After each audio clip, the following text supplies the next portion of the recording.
Hey, heroes. Today, we're delving into the what if universe with a twist. What if Deku returned from another world with a wife? This is part 1 of our epic journey into the world of heroes like you've never seen before. Smash that like button, subscribe, and let's dive into this extraordinary adventure together. Oh no. A pretty girl from the advertising section of the academy was deeply shocked by what had just happened right in front of her eyes. She found herself unable to get up from the ground due to the fear that had paralyzed her muscles. It all started because a member of the famous 2A class from the hero section had asked her out, probably to confess openly for a date. At first, she thought it might be one of the handsome boys in that class, like the mysterious Shoto Todoroki, the aggressive Katsuki Bakugo, or the sweet Izuku Midoriya. Without objections, she accepted the mysterious anonymous letter they had left in her locker. What intrigued her most about that letter was the beautiful poetry that had been written. It praised her beauty and other attributes. It seemed that the person who wrote it could have been a good poet or writer if they hadn't chosen to be a hero. This invitation to meet became the beginning of a romantic novel come to life. Obviously, for a girl who dreamed of dating handsome boys and, moreover, ones who were as sensitive as they were passionate, this represented the perfect opportunity. Plus, she had time because it was the regular break for all the courses.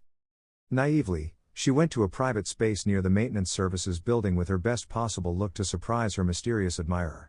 Unfortunately, the one waiting for her was not any of the handsome boys from that class but the most perverted guy that generation could have conceived, Minoru Mineta. He had earned his bad reputation by harassing the most beautiful girls in the entire academy with disgusting attitudes. Also, many times, as she had been told, his confessions were the most pathetic ones any mortal had ever made. Although she couldn't deny that he had some class in using poetry to attract her and presenting her with flowers that probably cost someone a year's salary earning the national minimum wage. "Sugawara-senpai," said Mineta, bowing, while holding the flowers in front of her. "You are a beauty that surpasses even that of a star in the sky. So, I would like to ask if you could go with me to the Musafatchu amusement park this weekend." Despite coming to respect him for the details in this invitation, she was still angry at the waste of time and the easily shattered expectations. So, she had no qualms about being as direct as possible. "Minoru, I'm sorry to say this, but your reputation precedes you, and I don't know you well enough to guarantee that you're someone I would go out with. You're just not my type. What I could recommend is that." When she was about to tell him that poetry and attention to detail could probably improve his reputation, Mineta's frustration became evident in his response. "Damn it. Damn you, Midoriya-san. Your advice, your mother's advice, and the internet's advice were useless.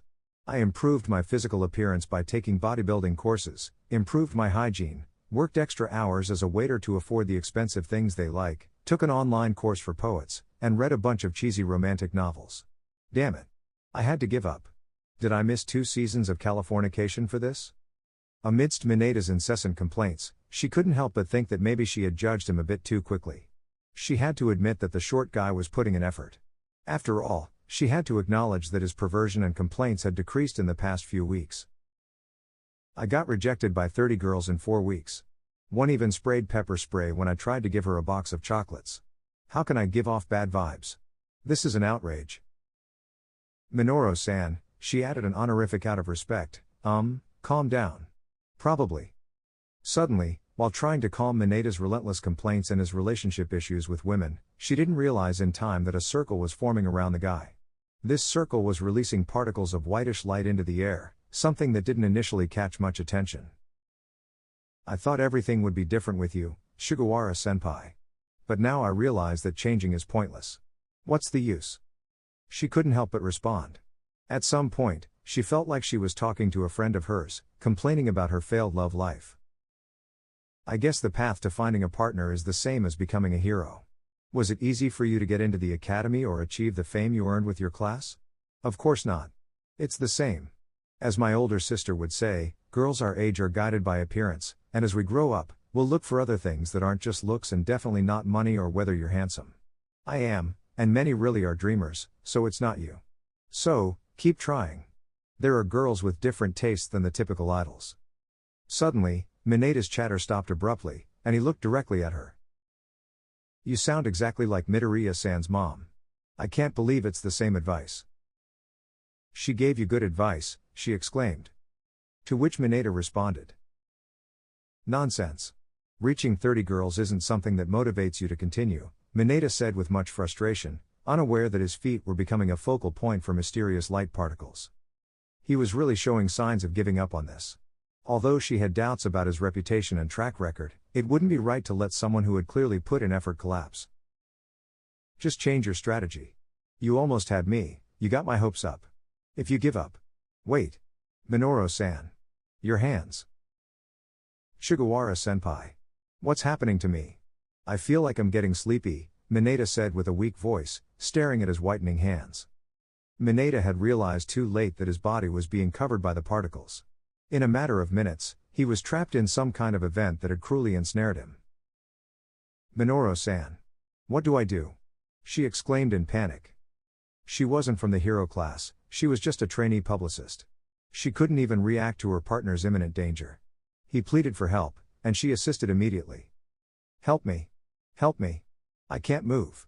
Sugawara-senpai, I'm scared, said Mineta, who was paralyzed. She witnessed Mineta's expression of horror and fear. She also saw how he slowly disintegrated into particles of light, like ash flying in different directions. She tried to grab him, but she could only pass through him like a light hologram. Consequently, she felt an impotence she had never experienced before, as she couldn't save her disintegrating companion. Even though they didn't know each other well, she had to save him. The last thing she saw was Mineta disappearing along with the particles of light, leaving behind a muffled scream that she heard perfectly. Afterward, she was left on the floor, with the shock of the event flooding her mind. It only took a few minutes for him to disappear, and she never knew why. The shame of not having done anything and fear were the only things accompanying her. She remained silent for a few more minutes, alone with her thoughts. Thinking about the boy's family and their suffering. How she would have to explain this to the police without being accused of being a crazy person who made up the whole incident. A bunch of variables that simply gave her a bleak view of her future. What she didn't expect was that the circle that had made Mineta disappear had reappeared in the same place. Leaving her completely confused. In just a few seconds, the particles of light unexpectedly materialized into a short knight in armor. His helmet covered his face entirely, his breastplate had a wolf figure carved in relief, his shoulder pads were made of a very strange black metal, and he had a metal mesh reaching down to his knees. Finally, he held a large, heavy-looking hammer. Obviously, the fear she felt seeing the mysterious man was 1,000 times worse than what she felt before Mineta disappeared.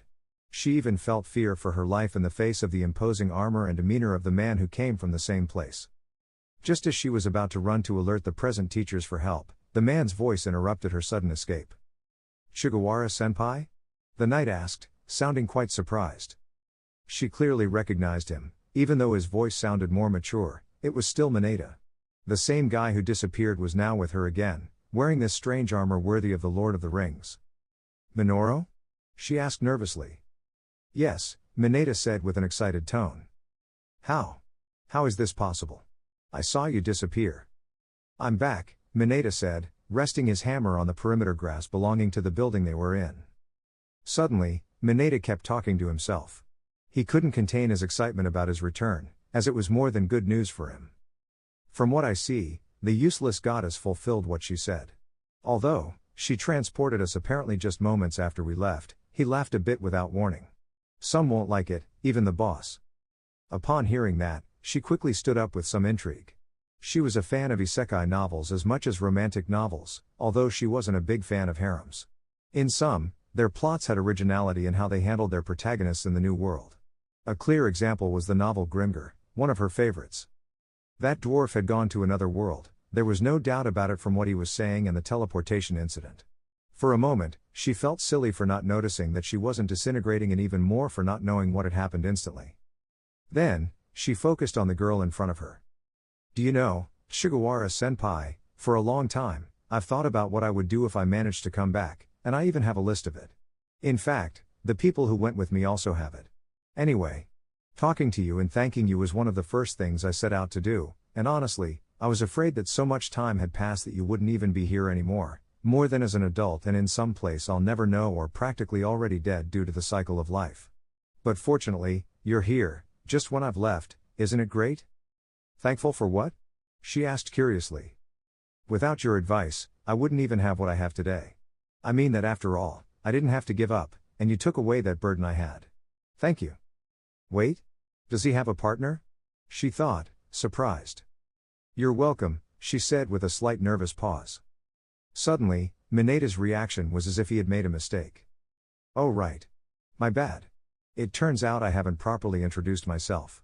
Time has passed, and I didn't greet you correctly. I know for you, it's been a short time, but in my case, years have passed. Let's say some formality would be good in this case, since I'm not the same, don't you think?" Mineta said, somewhat worried, before removing his helmet. "Don't worry," she said, understanding what he meant. What the hell?" She found a Mineta quite different from the one she knew. The grapes on his head disappeared, replaced by a curly and messy purple hair. Now he had more defined and fine features, a perky nose. In addition, he had a scar crossing his left eye and a prominent wolf tattoo on his neck. The girl concluded that he was no longer the Mineta she had known before. All this in a span of more than 15 minutes. "I'm Minoru Arc Mineta," he said, offering his hand to the tall girl, all from his position. "Honorary member of the dwarf race. Recognized blacksmith by the demon race. And no less important, I'm a proud member of the wolf clan," he exclaimed with pride, as the introduction in the other world was very important. On the other hand, she saw that all this seemed to make him proud, as if these titles were part of him. Something that will always accompany him wherever he goes. Her surprise was hard to hold back. He was the outcast among the girls at UA, and with this, his bad reputation would probably disappear if they saw the new short man in front of him. Even she couldn't help but be fascinated by the change, as his muscles were so defined that they were even noticeable in his neck. "How is it possible?" she said straightforwardly. "I just survived," he said, shrugging it off. "How did it happen?" Suddenly, they were interrupted by a commotion. A slight tremor could be felt, and seconds later, the school's speakers played a song by the band Guns N' Roses and the voice of the controversial girl Mei Hatsume. Oh, Mei-san seems to be doing what she told us, even though we told her not to," he said with a playful and nostalgic tone. "I have to meet with the boss. Maybe I'll even catch her show. They're usually good, you should go." "But well, I have to go, Sugawara-senpai. Thanks for helping me cross one thing off my list. We'll catch up later, maybe I'll introduce you to the others." With nothing more to say, Mineta put on his helmet again and then grabbed his hammer to head towards the center of all the commotion Mei was causing. Of course, she wasn't going to miss the opportunity to find out the origin of her strange day and finally meet a real traveler from another world. So, she would be close to him for now. "Mineta-san. Wait. I also want to see Mei-san's show." Finally, she ran towards where he was heading, hoping to soon have answers to what just happened. During the sudden theatrical appearance of Mei Hatsume, surprises kept coming for UA Academy and probably for the world. In this particular case, a candy machine near the under-construction cafeteria was being raided by two individuals. Candy wrappers were scattered on the floor, and more sweets were continuously extracted from the machine. Laughter filled the air, complementing the joyful atmosphere of the new intruders in the academy. "This is so delicious. I haven't had Pockies in years," exclaimed a lively female voice with a mouth full of sweets. "Don't be selfish. Leave me some of the alien chocolates," shouted the man next to her. To which she replied, "You greedy bard. You're hoarding all the spicy candies." "Calling me a hoarder? Mina, you're the first in the clan to devour almost all the demon pork we used to hunt," he retorted. Suddenly, Mina Ashita, finishing her last bite of beloved Pocky, looked at her companion with much indignation. "Hunger is hunger, Denki. Sometimes you're exaggerating." "Gluttony is another thing, you're the one exaggerating," said the boy, challenging his counterpart. Speaking of sins, they were interrupted by the light of a flashlight since the place was in darkness. The owner of the flashlight was none other than the security guard, responsible for ensuring that students or intruders didn't enter to cause trouble. Unfortunately, his shift only got worse. The intruders, to his surprise, didn't react as expected. "Hey! This area is off limits. Go back to classes. Did you steal the candy machine?" said the guard with surprise and anger. "Taisuke-san, the guard? I haven't seen you in years. How have you been?" Mina said, recognizing the guard in front of her. She quickly stood up, leaving her candies on the floor to greet him with a handshake. The guard was perplexed, as it didn't take long for him to recognize that friendly girl from Class 2A in the hero section. "Ashito-san. What are you doing here? I just greeted you in the hallway a few minutes ago." Mina Ashito has earned the affection of UA's maintenance and security staff. She was the only one to greet each of them with kindness and treat them with respect. Last Christmas, she even brought them food to eat during their break, a tough month for those with shifts involving snow. He never believed she would do something as foolish as blatantly stealing a candy machine or entering a forbidden area for students. The surprises didn't stop for the bewildered man because her appearance was very different from the girl he greeted minutes ago. She looked more mature and developed than a teenager of her supposed age, making him consider that she might be in her 20s. She wore armor with a strange appearance, featuring exotic elements made from a rare material. Her shoulder pads were covered with soft, padded fabric, and the metal wrist guards she wore. The armor covering most of her torso was made of a flexible material, and the clothing underneath seemed to be made of some unknown scales. Suddenly, Mina said with a bit of annoyance in her expression, "Taesuk-san, has it really been just a few minutes?" "Yes," he replied confused.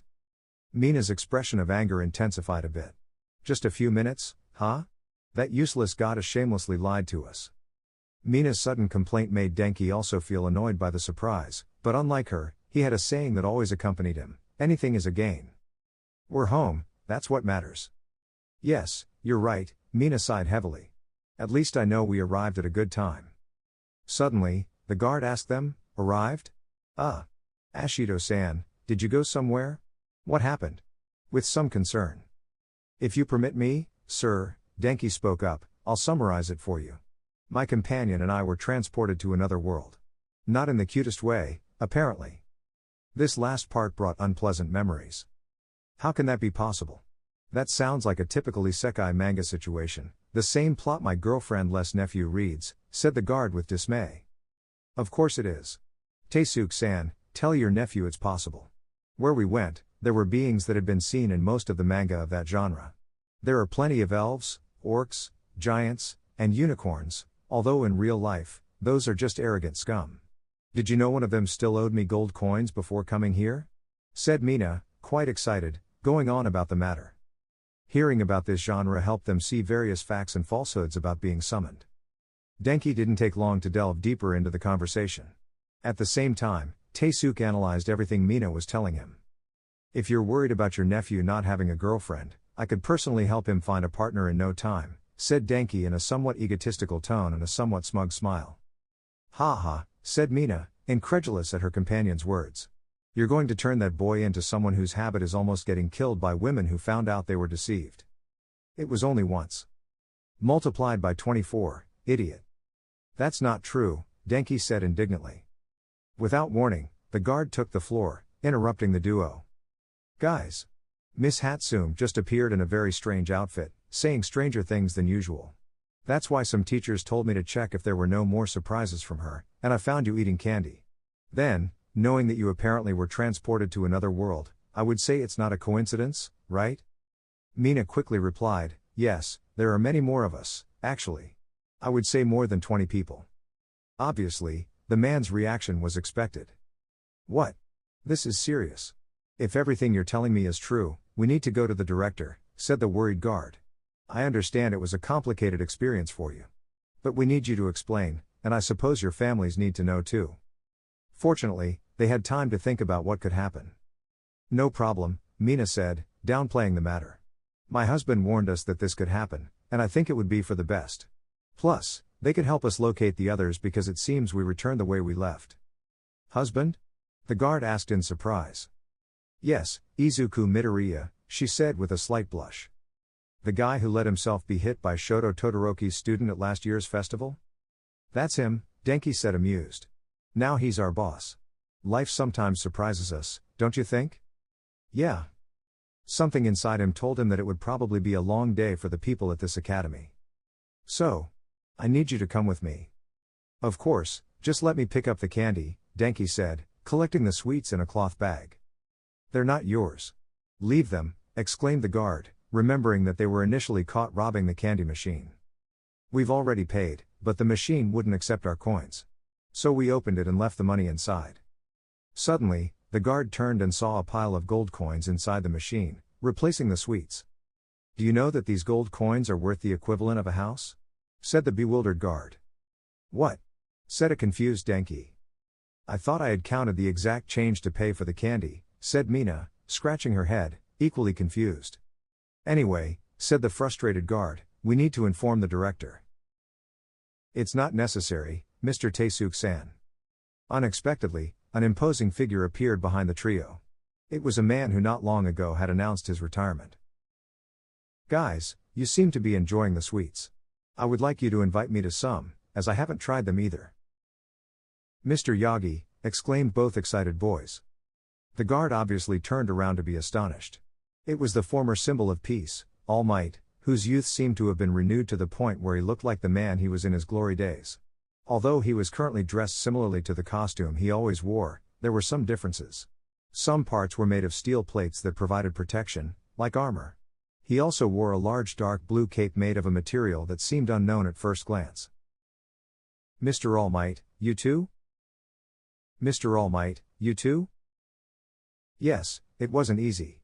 The good thing is I wasn't alone," said the man with a positive attitude. Without warning, the director of dubious interpretation of which species he belongs to made his appearance, walking from behind the hero. Director Nezu. "Mr. Guard, there's no need to inform, as I am already aware. By the twists of fate, the teacher disappeared just as he was talking to me, and unexpectedly returned 10 minutes later with his renewed appearance. He was kind enough to explain what happened in my academy. So, I deemed it necessary to gather all the students who were taken to talk to them. Fortunately, you were the first to be found. We just need to calm down Miss Hatsum a bit in the courtyard." Then, the hero spoke. "Mr. Guard, if it's not a bother, I would like to talk to these kids alone." "Hi," said the guard, making the typical Japanese bow. "See you, Taesuke-san," said Mina, bidding farewell politely. "I'll bring you more sweets." "It won't be necessary, Ashido-san," said the guard, politely declining before leaving the place. When they were alone, the director couldn't help but look at the new appearance of his students, giving him an idea of what they might have experienced. Meanwhile, he was very curious about what happened under his nose. "I know you are no longer the same as before. So, it would be a good idea for you to introduce yourselves again. Consider it a new welcome." Both had no problem doing so, especially because over time, they had adopted the habit of being very theatrical with their introductions. Mina, on her part, had summoned her weapon through a magic circle beneath the floor. It was a quite large mace with various unknown functions. "Director. My name is Mina Ashido. Member of the Wolf Clan, former elite hunter, and an honorary member of the dragon race." Denki, on the other hand, had only pulled out the equivalent of an electric guitar and struck a pose in the style of various rockers recommended by his friend Kyoka Jiro. "My name is Denki Kaminari. A bard who tells the best stories to those in need. A member of the Wolf Clan and good company for the ladies." As the introductions of the two boys unfolded, a teacher known for being strict and mostly reserved, also known for being mostly sleepy with a sleeping bag, approached. Aizawa Shouta wondered how much his sanity could endure the fact that his sleep was often interrupted by the slightest situation in the academy, sometimes for quite trivial reasons. For him, sleeping represented the most sacred activity of his daily life. "Now, what the hell did Hatsum do?" Aizawa grumbled as he continued to hear Guns N' Roses through the speakers. It is well known that his mood worsens when he is abruptly awakened, and Mei Hatsum is the only one who has broken the record of waking him up on various occasions. Afterwards, it was not surprising that this time she had crossed the line by giving strange gadgets to a crowd excited by her. From the window of the teacher's lounge, the atmosphere could be observed, resembling a rock concert and at the same time a conference similar to that of the famous Apple creator, Steve Jobs. The constant cheers of May's new fans accompanied the environment. "You're the best, May. Thanks to you, I can lift twice my weight," said a guy with an exoskeleton made of a strange material, but as light as plastic. "Now I can fly," said a girl with hover skates. "Who wants a machine that makes infinite pizzas? Who wants a love potion?" May exclaimed excitedly to her new fans. As expected, the crowd was getting out of control, to the point where they only shouted her name over and over again. All this chaos was concentrated in the school's main courtyard, right where the gardens were. "For some reason, I expected it one day," Aizawa said, concluding that now he will have to calm the girl down a bit before she causes an even greater disaster. "Aizawa-san?" Suddenly, a youthful voice from a girl interrupted his thoughts about the problematic girl. "Who's asking? No. It can't be." Suddenly, as he turned his gaze, he couldn't help but be shocked to see the living image of Eri entering through the door of the teacher's lounge. The girl who had recently been under his care after the events against the Mafia last year. The one who unexpectedly had grown fond of him, and he had even considered requesting custody from the state of Japan. Seeing her again felt like living a nightmare that he knew was real. Eri, who had left her playing with his collection of Pokemon cards in her own room, was now a teenager whose development had given her a beauty that was to be expected. For him, it was as if he had lost years of his life without taking care of her. This resulted in a somewhat devastating feeling, like that of a first-time father. At first, she looked at him seriously, but it didn't take long for her to release some of the emotions stored within her. With tears in her eyes, she unexpectedly ran towards him, giving him the roughest and strongest hug he had ever received. "Dad. You're here. You're finally here." Aizawa didn't know how to respond. He simply didn't know what to do with this change in his life, as he was probably now the father of a teenager. One he has to get to know and take care of. Ochako Uraka found herself in an unknown place. It didn't take long for her to realize that she had woken up in a beautiful forest with lush red trees and a mysterious mist that made it a bit challenging to walk carefully on the forest floor. The sun barely reached where she could see, but even so, she could appreciate the beauty of it. She had blurry memories of why she had fainted. She could only remember it was due to some unpleasant news, and then it just happened. To her surprise, she woke up in this mysterious forest. As expected, she had to gather all her self-control to avoid falling prey to panic. So, her first action was to try to get out of the forest. Unfortunately, her lack of survival skills worked against her. Since childhood, she had always failed in any attempt to learn, despite her father's pleas to teach her the wonders of nature. "Where am I? What is this place?" Uraka asked herself while leaning against a tree to rest from her unexpected walk. Gradually, she feared that her walk would be in vain, and this forest would be her nightmare labyrinth, leaving her with the only option of hoping that it wasn't so. "I must continue." Suddenly, as she took a few steps on the cold forest floor, a child's laughter was heard very close to her position. "What?" said Uraka, turning in all directions to find the source of that noise. Unexpectedly, the owner of that laughter made other noises that alerted to his position on various sides, such as the sound of a breaking branch or leaves being stepped on. "Who is it? If you're a child, don't worry. I won't harm you," said Uraka, concerned that there might be a child in the middle of a mysterious forest. She even hoped that if she could communicate, she might find out where she was. Although, to her surprise, he communicated first. "You're funny. Your hair is weird. Does your whole family have it that way?" Uraka, on her part, couldn't quickly determine the origin of that sound. I inherited it from my mom. She told me that even my grandma had it that way," she said sincerely, trying to gain his trust. "You have a weird uniform. Do you go to school?" the child asked again, still unseen. "Yes, I belong to an academy, actually. It's the mandatory uniform for students." "Sounds boring. Wearing the same thing every day." Without warning, a child appeared upside down, firmly gripping a tree branch with his legs from a low height. He showed up very close to the girl's face, almost giving her a heart attack due to the sudden fright. "What?" exclaimed Uraka, scared. "Never seen a kid? We're small and make life impossible for adults. You know." Seeing him up close, he seemed anything but normal. He had silver hair falling down due to gravity, greenish skin with a tone similar to leaves, and was dressed in an outfit resembling the fictional character Robin Hood. Lastly, he had a red cape made of a strange material. Meanwhile, his age seemed to be around the years.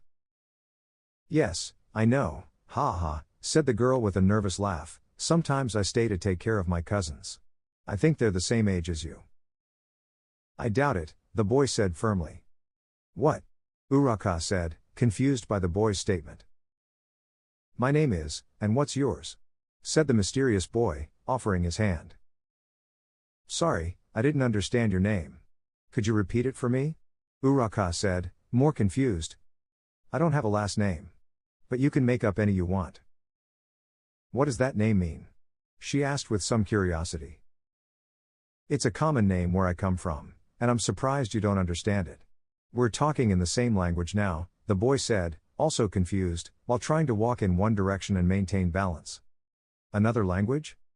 Every word the boy was saying filled her with a growing curiosity. "Uraka Ochako.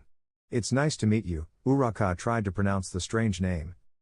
"And from what I see, they're already calling you," the boy said, noticing that a luminous circle with strange symbols had appeared under the girl's feet. "What the hell?" she said, scared to see light under her feet. Suddenly, The boy dropped down and agilely landed on the wooded ground. He then carefully observed how the new girl was being pulled downward. "Help me, or whatever. It's dragging me," Uraka said in panic, trying to escape the place where she was. "Something tells me we'll meet again soon, Miss Uraka. If you want, I could teach you how to pronounce my name." "Help me." Quickly, she was descending, with only the little vegetation left to cling to for support. "See you later," said, waving goodbye in a very innocent way. After that, everything turned into darkness. What Uraka didn't expect was the sudden and immense pain on her left cheek. This made her wake up right in the classroom where she had fainted. "Idiot! How dare you faint now? Midoriya-san showed up in that strange armor, and now he's with the principal. Besides, he mentioned that he's married. You need to be awake." Her friend, Jiru-san, had given her a tremendous slap on her left cheek. Surprisingly, it was effective and restored all her senses. Right now, she was confused and feeling strange emotions because of her dream.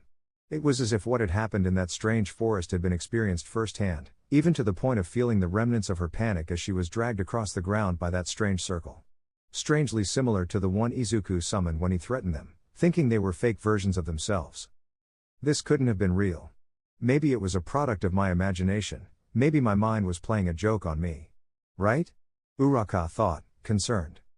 Only the feeling of being shattered because the boy she likes is married to the eccentric girl, Mei Hatsume, is helping to dispel any questions she has now. "Come on, Ochako-san," Kyoka said, abruptly lifting the girl, pulling her arm forcefully. "We need to go to Midoriya-san. We need to know who else was with him in that world he talked about. The others who were here have already left, and we're falling behind." For now, the classroom was empty, and the others had gone to accompany their newly changed classmates. It was vital for Kyoka, like Uraka, not to miss out on the details amid all the chaos caused by their classmates at the academy. The eccentric inventor had finally finished her show to the masses of the academy. In the process, she received many applause from the audience, as well as donations to support her. Although, these donations paled in comparison to her personal vault of gold coins located in her dragon leather pouch, hanging from her waist. So, the money she has would only serve to feed her hungry ego that has characterized her. "I can't believe it finally happened. I finally shut up all those idiots who told me I could never do it," Mei said, stretching a bit due to the uncomfortable position she was in the air. Right in the garden, while the onlookers were leaving. Seeing her rivals in her class look at her with envy was a delight. The satisfaction of seeing their faces was something no one could take away from her. Not even her past. "Although I would have liked to stay longer, but my husband already told me it was enough. Oh well, I'll have other opportunities to show off to the world," she said, shrugging it off. Therefore, she only had to fulfill other goals. After so long, she could finally let herself go and fulfill what she had always wanted. Even she was still excited. "For now, I'll check this off my list," Mei said, taking out a scroll that can be rolled up from her other bag, whose space is indeterminate. Suddenly, her moment of glory was interrupted by a vibration she felt on her wrist. It was the equivalent of a phone inside the place, consisting of a legendary and rare crystal carved into a flat hexagonal shape, tied to a wolf leather strap. The calls incredibly have the range of anywhere in the world, only without the inconveniences of poor reception. Touching the crystal and seeing who it was, her good mood immediately vanished with the wind. "Mei. My dear rival, I see you've made a spectacle and become viral on HeraTube," a girl's voice said through the call, with a mocking tone. "I watched the video with the illusion that you were going to present your best inventions, but I was disappointed. Is that all the great techmage Mei Hatsume has to offer? Shield, I see envy is consuming you. I'm surprised you haven't left Island to see your resentful face in action," Mei said through gritted teeth, with a noticeable vein on her temple due to her notable fury at hearing her. "Drinking so much poor quality mead must have affected your talent, so you have to resort to showing your rage for mine. Says the girl who overworks Mineta-san by making your deficient alloy of elven steel and divine metal. Every failure of yours is because you don't know how to choose materials for your inventions. Look who's talking. I'm talking about Melissa Shield, who can't stop drinking with the dwarves and selling inventions like crazy to the demon realms. You sold the mechanical rock monster to the dragons that we made. You got Mina-san in trouble with them to get their scales. You're the worst." Unexpectedly, Mei had shown that she had a short fuse when it came to that arrogant blonde. "If you don't calm down with your arrogant attitude, I'll go to Island to kick your ass with my mecha. We needed the gold for other important things, and you know it. Oh, Melissa said, feigning drama, I'm scared, that defective machine will come to destroy my state-of-the-art battle suit with magical technology. Ha, I'll be waiting with your mecha falling apart on its own. The suit that runs out of mana reserves within a minute, that trinket? Without warning, a hand touched Mei's shoulder, forcing her to turn and see who it was. Fortunately, she didn't activate her weapons on instinct, seeing that it was none other than Kendo Itsuka, another one of the people who were transported to the other world. Stop fighting already. It's a moment of celebration, you two should be happy, Itsuka said, looking pleased to be back at the academy. Interestingly, she is considered the voice of reason when this duo gets into various troubles. Itsuka is right, Mei. Let's show who's the best another time, Melissa Shield said through the gem. Yes, we'll continue our conversation later, Mei said, who began to calm down along with her counterpart. For now, let's regroup with the others. Izu-kun told us through our gems that he's with the director. We've probably scattered to various places. Fortunately, a large number are nearby and in the academy. Did you meet anyone? I met Mineta-san, and he's right behind me. Itsuka pointed to the dwarf in armor waving to the girls with a positive attitude, approaching with another unknown girl and other Class B members with armor or outfits with special features. Itsuka-san, it's good that we're all gathering so quickly, Mineta said with his typical cheerful demeanor. The other classmates who shared the same fate of being transported were, the silent beauty Yui Kodai, the charismatic Setsuna Tokage, the pacifist Ibara Shiozaki, and finally, Nato Monoma, who looked slightly changed since they last saw him in these parts. The first one is dressed in an outfit that resembles the image of a witch from the fantasy genre. Her main feature is a pointed black hat, a small cape that covers her shoulders and part of her back, and a belt that allows her to carry various bags where she keeps her personal magical artifacts. It extends to her thigh. In her hand, she held a book that always seemed to levitate. The second was Setsuna Tokage, whose appearance was summed up in armor that covered a large part of her body with scales, tanned from some unknown reptilian creature. Unlike her peers, she had few possessions in her hands other than her personal bank, also located in a pouch hanging from her waist. The third was Ibara Shiozaki, who was dressed in something reminiscent of a gypsy or a typical outfit in the cultures of Eastern European countries. She had various details in the embroidery, giving beautiful patterns on the fabric. Her magical powers, for those who don't know her, remain a mystery. The fourth present member, Itsuka Kendo. Among most of the summoned, she was the only one who wanted to maintain a style faithful to her hero training costume. Although with notable differences, such as the added divine steel plates to the suit around her waist. Her ogre leather gloves are A+ for her abilities. Finally, Nato Monoma. He was dressed in clothes similar to what a member of royalty would wear on a ceremonial day. With golden shoulder pads and a tailored suit. The peculiar thing is that he doesn't carry a weapon with him. Mei-san. This unknown girl who rejected Mineta-san 10 years ago seems to be interested in us, said Setsuna, wrapping her arm around Sugawara's neck, who couldn't hide his excitement at being in the presence of characters from a really isekai narrative. That girl hasn't stopped asking questions since we bumped into her alongside Mineta, Nato said with an amused smile. She reacted better than our classmates, Yui said in a serious tone. Yui's words caused Ibara to sprout a withered flower from the ground, its petals gradually wilting. This left the group in a somewhat awkward silence, making it clear that they probably expected a negative reaction upon arrival. Sugawara, for his part, couldn't help but think that things wouldn't be so easy for them. I can still remember their screams of terror when they saw us, Ibara said, a little distressed, recalling the panic they caused when they returned. It wasn't until they could explain themselves that the threats to attack them stopped. Although not everyone reacted in the best way. Ibara-san, why should we care what those weaklings think of us? We just have to live the life we've always wanted, Nato said with a carefree attitude. Then Mei resumed her role in the conversation. Nato is right, Ibara. I just appeared in my classroom and caused chaos. I didn't care and went out to do my show. It's easy if you don't think they meant something to us. After all, they're not our loved ones, are they? To which Itsuka responded. They were our friends. It's not that simple, Itsuka said, remembering that she was once the president and a member of Class B. They were the ones we spent time with before being dragged into the other world. And so what?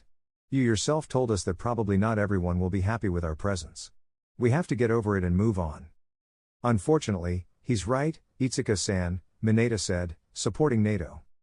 Meanwhile, Ibara remained silent, processing everything that had happened. Without warning, Yui headed towards the administrative building of the academy. The only friends I consider are you. They are people we met 10 years ago, Yui said decisively, abruptly ending the conversation on that topic. Meanwhile, in various parts of the same city, confusion reigned over the return of the summoned ones. Ryuko Tatsuma went through one of the most stressful moments of her life when she saw that the girl under her command, Neihire Hato, had disappeared. All because of an unexpected bright circle that appeared right beneath her feet. Unable to do anything, her helplessness came out with a loud scream that echoed in the deserted street.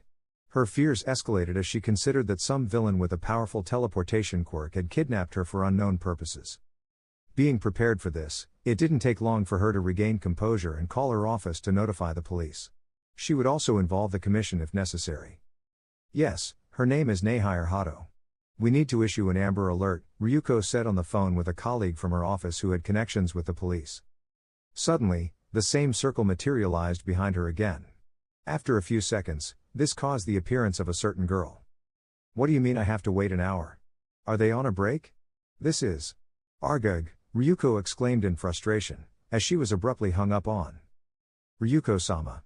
I'm finally with you, you haven't aged at all. Without warning, a familiar voice was present behind her, followed by a devastating hug. Like a surprise attack, she couldn't defend herself and consequently dropped her phone, ending the call abruptly.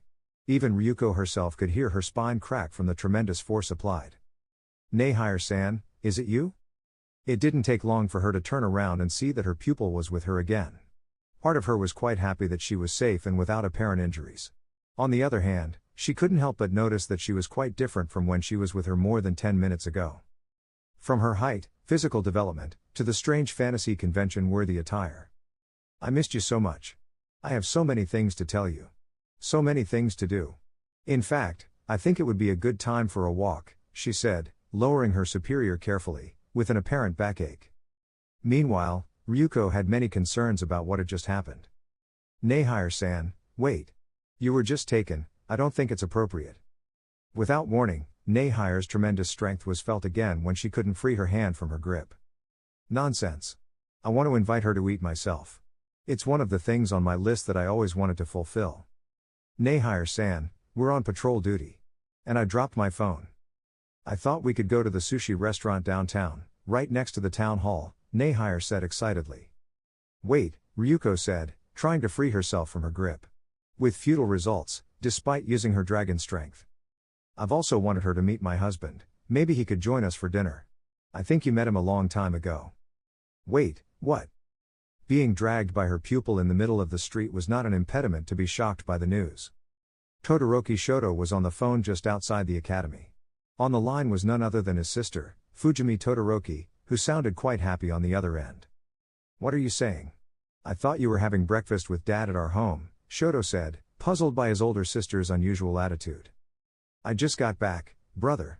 Although, I would have preferred not to almost give our father a heart attack. I didn't anticipate that he would return right when I left, just a few minutes apart. It seems I remembered I had gone to clean my blouse after spilling coffee, and he was still waiting for me to heat up the food I had prepared earlier. My excitement was so much that it almost froze the place, Fujimi said apologetically over the call. Although, seeing my wedding ring on my hand didn't help either. I had to call emergency services, and they barely helped him get through the crisis he was experiencing. The whole situation seemed unbelievable to the boy. Above all, he never knew his sister to have a strange sense of humor.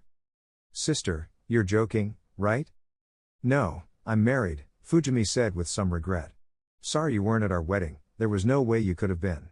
Plus, I don't think you would have liked being next to dark elves, they are very heavy. They would have irritated you. This is not funny anymore, sister, Shoto said, tired of his sister's joke. I need a good reason to leave the academy during school hours. Plus, there's a scandal with music there and people, they'll probably want all the students to enter after the break. Fine, Fujimi said with her unusually jovial attitude. If you don't believe me, probably another reason will make you come here. How? What do you mean? Shoto asked with some skepticism in his voice. What he didn't expect was his older sister's direct statement. I've decided to be a hero alongside Dad and you. I also want to beat up our brother. Surprisingly, Shoto himself was left speechless. As if what he had heard was so unthinkable that it could be compared to thinking there would be world peace or that discrimination has ended. I'm coming there. I can't wait to see you, little brother.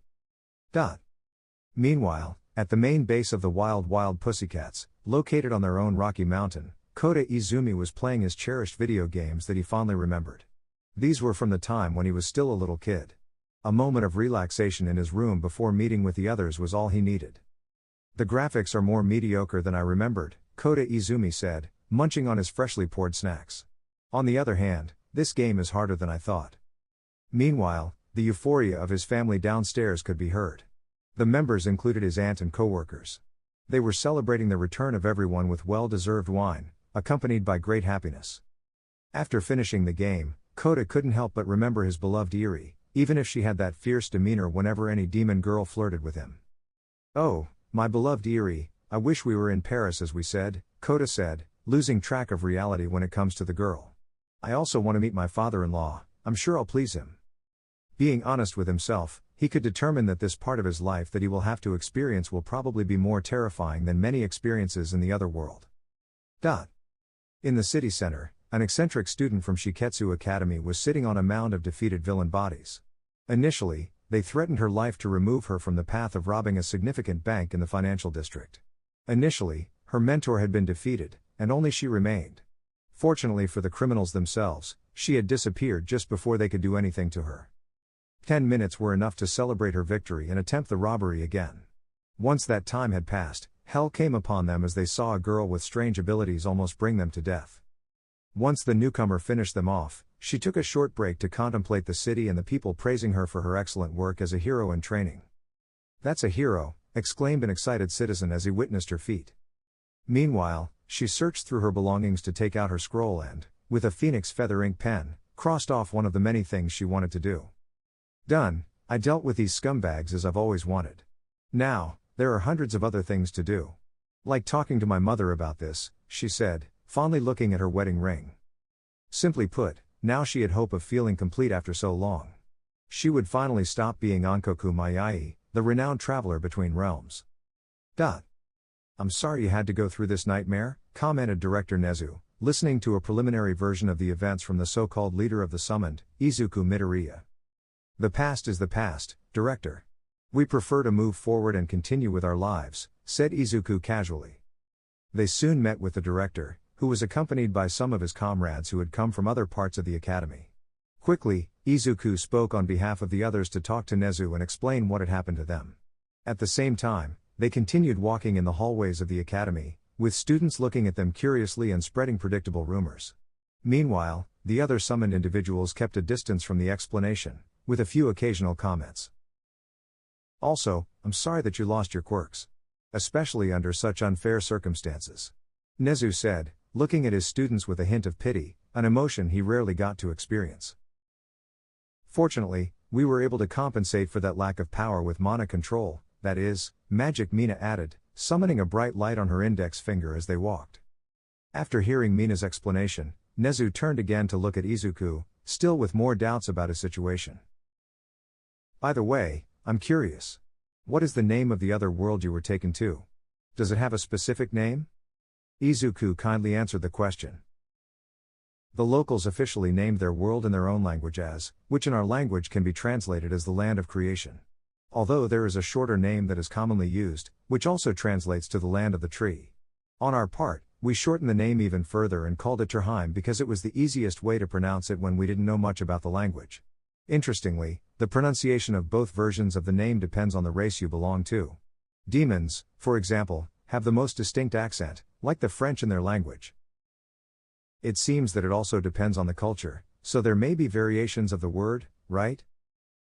Yes, but not all races are open to sharing their linguistic or general knowledge, so I'm not sure about all the variants. Unfortunately, 10 years was a short time to fully explore that world. While Izuku explained to the director the details about the world they had been to, confusion reigned among the members of Class A.